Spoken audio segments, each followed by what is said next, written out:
сте објавиле, односно сте распишале тендер 150.000 евра тежок со битолска фирма. За што станува збор и на што се должат овие обвинувања? Левица вели дека со тие 150.000 евра се прави огромен трошок во време кога е криза и дека можете сами да си купите механизација и сами да го собирате сметот од улиците, а не да ангажирате друга фирма. Значи, како што знае јавноста, како јавно предпријатие затекнавме огромен долг и дотраени возила, кои што голем дел се со голем број дефекти, а други не се во функција. Краток беше временскиот период од кога дојдовме на раководна позиција, јас и раководниот тим, да речем управниот одбор и надзорниот одбор.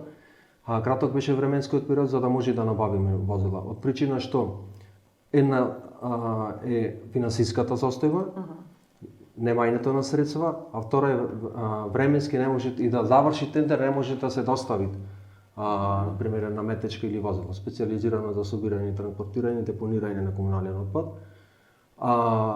Точно е дека јавното предпријатие има и метачка и цистерна, меѓутоа нивната поправка не е економски оправдана. Истата би значила дека ќе се потрошат многу средства, а нема да бидат ефикасни. Единствен начин беше да изнајмиме метачки. Ова е најевтината варијанта? Па, може би не најевтината, но најефикасната.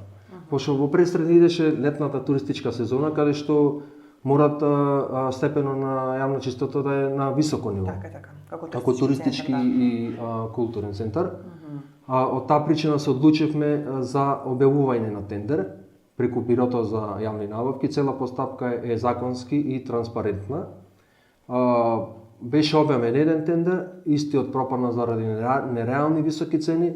Повторно објавивме тендер, добивме реални цени на пазарот и склучивме договор. Меѓутоа, битно е да се каже дека во договорот е предвидено дека услугите на економскиот оператор ќе се користат сукцесивно, односно зависно од потребата.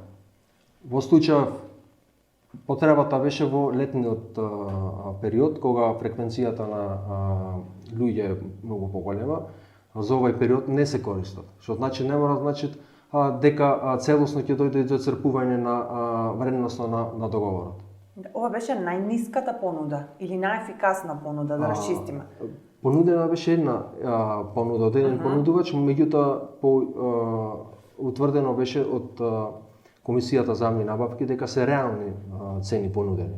Значи нема никаков прекршок? Нема никаков прекршок и тука добро да се напомене дека не е само изнајмувањето, туку и возач, гориво и резервни делови, поправка на истите на терет на економскиот оператор.